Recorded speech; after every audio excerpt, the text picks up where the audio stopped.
aya magambo ubwo nayakurikiraga umutima wanjye ntabwo ari ukunyurwa gusa ahubwo byandenze kuko ni ibintu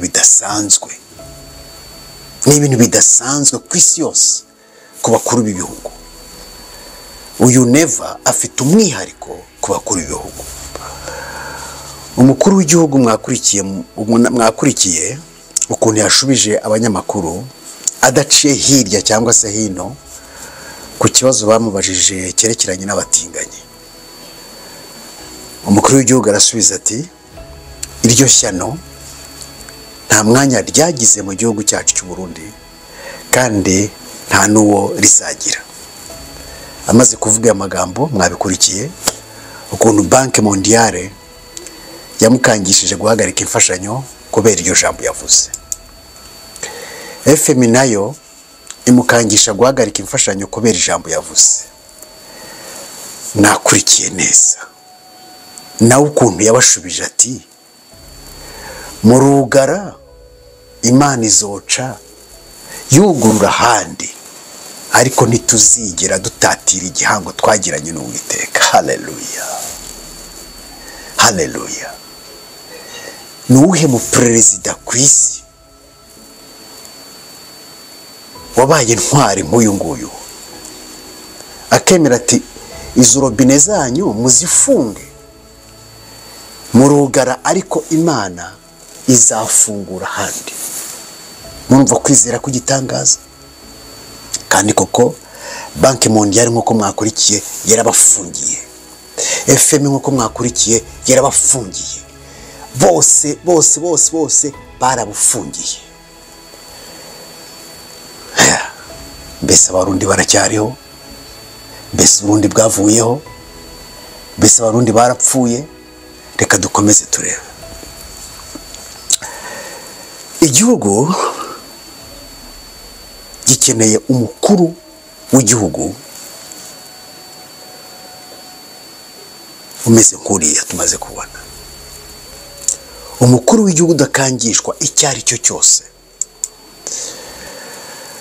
Mbese kambabaza ikibazo ku Rwanda rwemereye abatinganyi ku mugaragaro ndetse bakanazamura ibendera mu gihugu cy'u Rwanda, igihugu cyeguriwe Yesu Kristo.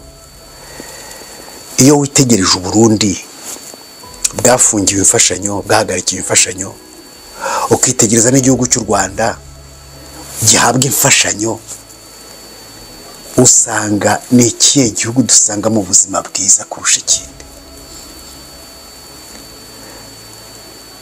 Mujyi Burundi murebe, mujye no mu Rwanda murebe, maze muze kuvuga muti igihugu kirusha ikindi muri ibi bibiri kugira ubuzima bwiza ku baturage n'iki?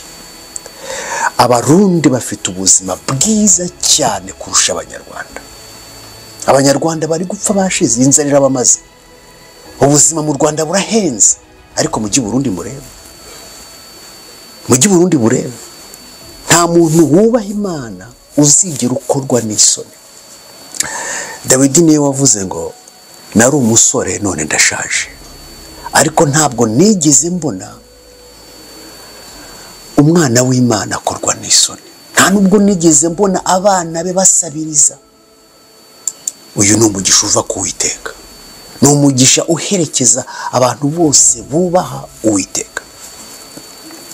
Abumvira Uwiteka bose aho bari hose kuri iyi si ntibazigera bakorwa n'isoni, ntibishoboka. Ntabwo Perezida Ndayishimiye Evariste azigera akorwa n'isoni kubera ko yanze kumvira abantu agahitamo kumvira Uwiteka, ntabwo azigera akorwa n'isoni. Imigisha y'abizera y'abana b'Imana ikomeza kuduherekeza aho turi hose. Uwiteka ahabwa icyubahiro. Perezida Neva rero kubwo icyemezo wafashe n'igisubizo wishyuye bagashaka buhake, uyu munsi nk'intumwa y'Uwiteka ngusabiye imigisha idasanzwe itabonwa n'ubonetse wese kuri wowe, umuryango wawe kandi n'igihugu cyawe. Icyambere, uwo ari we wese uzatekereza kugukorera kudeta azafatwe kandi ahabwa igihembo gikwiriye abagome. Kabiri, igihugu cyose kizatekereza cyangwa se kizagerageza gusambura igihugu cy'u Burundi ku ngoma yawe, icyo gihugu aba aricyo kizasambuka. Gatatu, Uhoraho abera Burundi igisubizo cy'ibibazo gifite byose mu izina rya Yesu Kristo. Amen.